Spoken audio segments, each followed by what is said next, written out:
All right, let's dive into a huge issue that's bubbling up in cities everywhere: housing.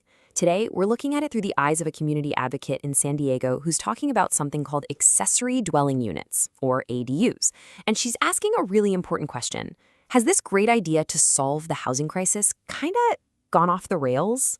So, the person we're hearing from today, a local realtor named Roxanne Gavari, kicks things off with this statement: I believe in ADUs. And honestly, that's what makes her whole perspective so powerful. This isn't someone who's against the idea, it's someone who believes in it so much that she's sounding the alarm about where it's all headed. So, who is this person? Well, Roxanne Gavari isn't just some random observer. She's got serious skin in the game. She's been a realtor in San Diego's University Heights for 25 years. She owns a home there. And this is the key part: she's not just talking theory, she's actually built ADUs herself for her own family. She gets this issue from every possible angle. Okay, so to really understand her concerns, we gotta go back to the beginning. What was the whole point of ADUs in the first place? What was the big idea? For anyone who's new to the term, an ADU, you might have heard them called granny flats or backyard cottages, is basically just a smaller second home on the same property as a main house. Simple enough, right? And the purpose behind them was, frankly, brilliant. It was a really smart way to tackle the housing crisis. I mean, think about it. The land is already paid for, so building an ADU is cheaper, which means more affordable places to live. It lets families, live together, and it adds what planners call gentle density without totally changing the feel of a neighborhood.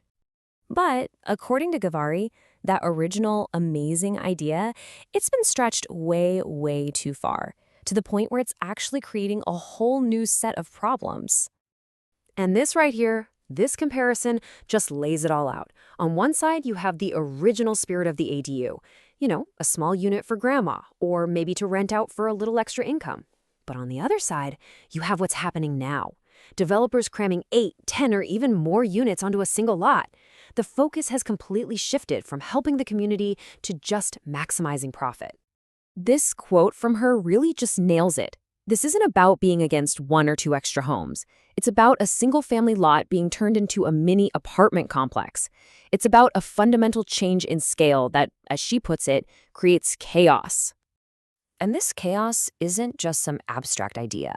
It has very real, very tangible consequences for the people who live there, starting with one of the most stressful parts of city living: parking. To make this point, Gavari shares this incredible story from her own life when she lived in New York. And it's a huge warning sign about what happens when you build, build, build without thinking about the infrastructure. So, back in the 90s, her apartment in Flushing, Queens cost her $600 a month. Seems pretty reasonable. But that is only half of the story. Because here's the other half. The parking space for that apartment, it costs $1,200 a month. That's double the rent. I mean, when parking costs that much, it's not a utility anymore. It's a luxury item. And that's the future she's worried about for San Diego if they keep adding density without a real plan for cars. She argues that other super dense places manage this so much better. Even cities in Europe with amazing public transit still provide parking. And cities like New York, they build tall apartment buildings along big main roads, preserving the character of the smaller residential streets. San Diego's approach, she says, is pushing that high density deep inside single-family neighborhoods onto streets and pipes that were just never built to handle it. So if that's the problem, what's the fix? Well, according to Gavari, it all starts with hitting the reset button on the planning process and bringing a crucial voice back to the table: the community itself. See, the way it used to work was a lot more collaborative. The neighborhoods actually had a say. Local planning groups would give their advice, their on-the-ground expertise, to the city council before any big decisions were made. Now, that whole process has been streamlined a lot. Often, a single city planner makes the call, and the main person they're talking to is the developer. So the folks who actually live there, the ones who have to deal with the parking and the extra traffic, their voice has been pretty much removed from the conversation. And this brings us right to the heart of her entire message. She needs to make one thing crystal clear. This isn't about stopping growth. It's about making sure that growth is smart. She knows exactly what people are thinking. Wait a minute. You're a realtor. Shouldn't you be cheering for any and all development? It's good for business. It definitely sounds like a contradiction.